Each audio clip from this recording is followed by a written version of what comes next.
రాజమహేంద్రవరం నగరంలో వైసీపీ ఆగడాలు రోజురోజుకి మితిమీరిపోతున్నాయి. చివరకు మహిళపై కూడా దాడులు చేస్తూ భయభ్రాంతులకు గురి చేస్తున్నారని ఛాంబర్ మాజీ అధ్యక్షులు దొండపాటి సత్యంబాబు విమర్శించారు. స్థానిక ప్రెస్ క్లబ్ లో సోమవారం ఉదయం ఏర్పాటు చేసిన మీడియా సమావేశంలో మాట్లాడుతూ డబ్బులు బాకీ అని చెప్పి రికవరీ పేరుతో మార్గాన్ని భరత్ అనుచరులు వచ్చి ఉద్దేశపూర్వకంగా తమ కుటుంబం మీద దాడి చేశారని మహిళలు చెప్పారంటే పరిస్థితి ఎంత దారుణంగా ఉందో అర్థం చేసుకోవాలన్నారు. ప్రింట్ మీడియా, ఎలక్ట్రానిక్ మీడియా సోదరులందరికీ కూడా ఇచ్చేసినందుకు ధన్యవాదాలు. ఇప్పుడు విషయం ఏంటంటే, నగరంలో సంవత్సరన్నర అయింది కూటమి ప్రభుత్వం వచ్చి, అయినా కూడా ఎక్కడికక్కడ మా అర్బన్ ఎమ్మెల్యే ఆదిరెడ్డి శ్రీనివాస్ గారు అల్లర్లని, అరాచకాలని, బ్లేడ్ బ్యాచ్ని, గంజాయి బ్యాచ్ని, సారాని ఉక్కుపాతంతో అణిచివేస్తున్నారు. అయినా కూడా ఇంకా పెట్టలేకపోతున్నాయి వైఎస్ఆర్సీపీ గూండాయిజం, రౌడీజం సిటీలో. చాలా దయనీయమైన స్థితి ఏంటంటే, ఎంత దుర్మార్గం అంటే, మహిళలు ప్రెస్ క్లబ్కి వచ్చి మా ప్రాణాలకు రక్షణ కల్పించండి మహాప్రభు వైఎస్ఆర్సీపీ గూండాల నుంచి అని పేర్లు పెట్టి మరీ చెప్పే పరిస్థితి రాజమండ్రిలో మాలాంటి సీనియర్ సిటిజన్స్, ఎల్డర్స్ ఎప్పుడు కూడా మేము చూడలేదు. పూర్వం ఎప్పుడో మా చిన్నప్పుడు విజయవాడ అనేవారు, ఆళ్ళగడ్డ అనేవారు, రాయలసీమ అనేవారు, కడప, కర్నూలు అనేవారు.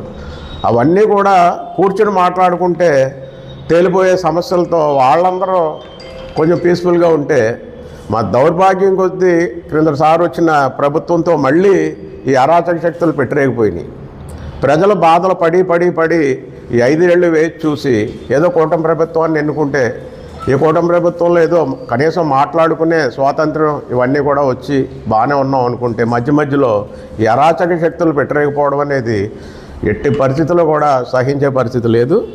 ఇగో ఎఫ్ఐఆర్లు అవి వేసినా కూడా, ఎఫ్ఐఆర్లన్నీ మొన్న 2 గ్రూపులు, వైఎస్ఆర్సీపీలో 2 గ్రూపులు, ఈ గ్రూపుల్లో రైవల్టీ ఉంటే వాళ్ళ కొట్టుకుని చావాలి. ఈ గ్రూపులు వైఎస్ఆర్సీపీ గ్రూపులు అయినప్పుడు మరి డైరెక్ట్గా మహిళలు కూడా కంప్లైంట్ చేయడం జరిగింది. వైఎస్ఆర్సీపీలో భరతరామ్ గారు అనుచరులు మమ్మల్ని చంపేస్తా ఉన్నారు, మమ్మల్ని కాపాడండి అని. మరి భరతరామ్ గారికి మాజీ ఎంపీగా ఆయనకు బాధ్యత లేదా?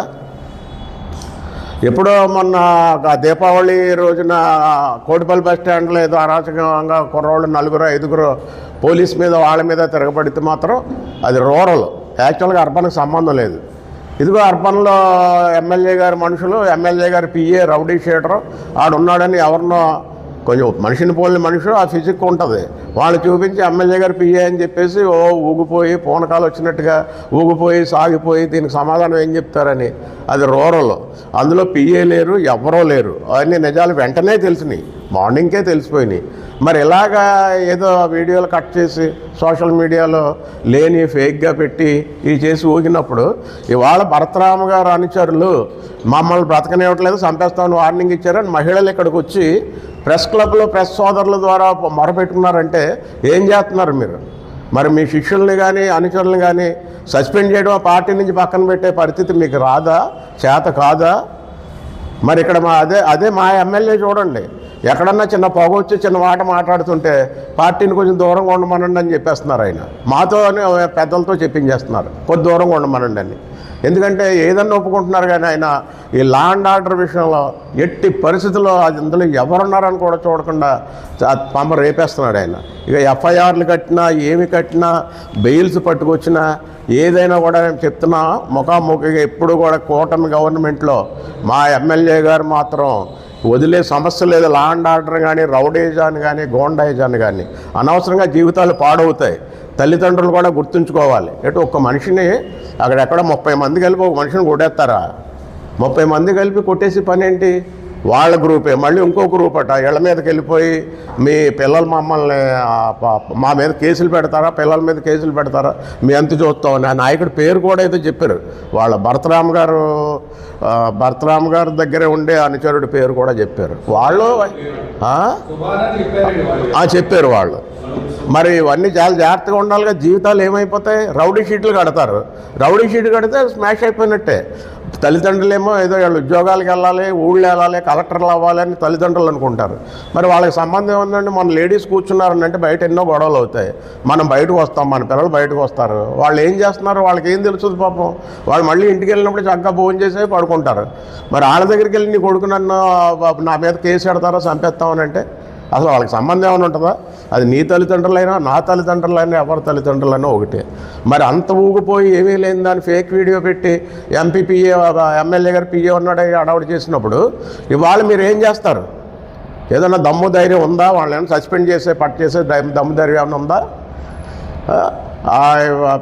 అక్కడ చుట్టూ కూర్చున్న వాళ్ళందరినీ కూడా ఇవాళ కత్తులు పట్టుకుని స్వైర విహారం చేసి ఏదో పేరు ఉంది, వీళ్ళందరూ కూడా వేసుకుని తిరుగుతుంది. మళ్ళీ పదవులు ఇప్పించి కూడా వేసి తిరుగుతుంటే మీరు ఏం చేయలేరు.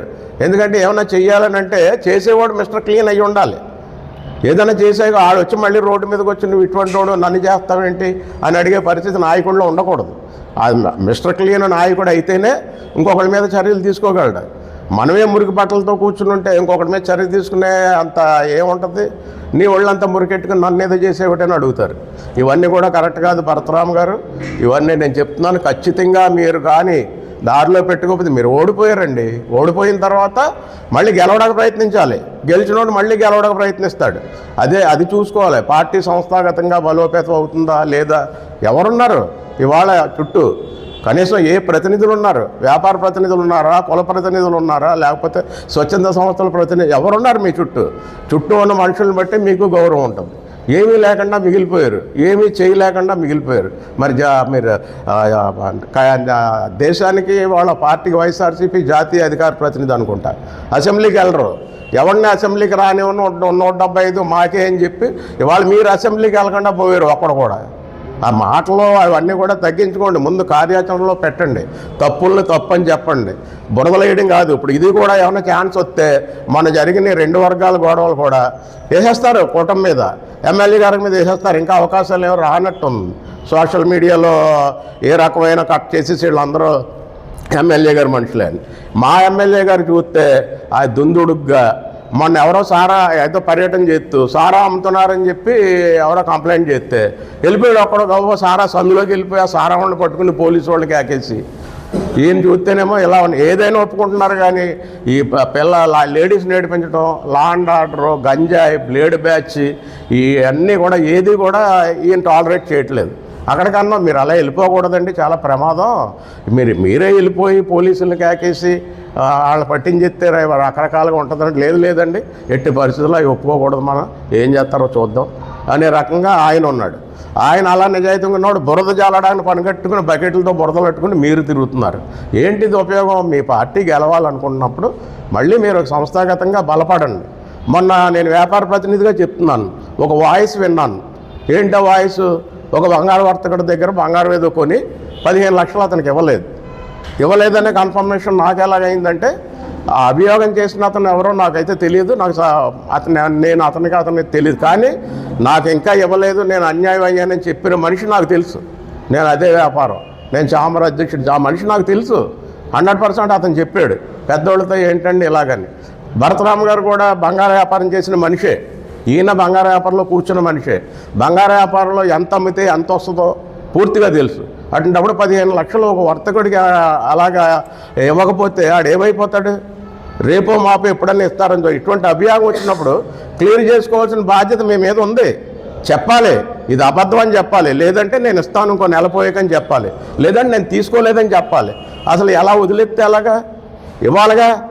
వర్తక ప్రతినిధులుగా ఒక వర్తకులను వేధిస్తే ఉద్యోగస్తులు వేధించినా వర్తకులను వేధించినా ఏమవుద్దా అనేది అన్నీ చూసిన తర్వాత కూడా ఇటువంటి కరెక్ట్ కాదు. నేను వర్తక ప్రతినిధిగా చెప్తున్నాను, ఆ విషయం సాల్వ్ చేయండి, ఇవ్వండి.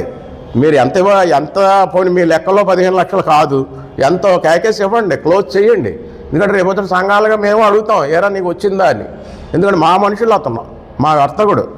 ఇలాగ ఇటువంటివన్నీ మీద ఇటువంటివన్నీ దగ్గర పెట్టుకుని ఇంకా ఏదో అంటారు ఇది అంటారు ఏవో చెప్తారు.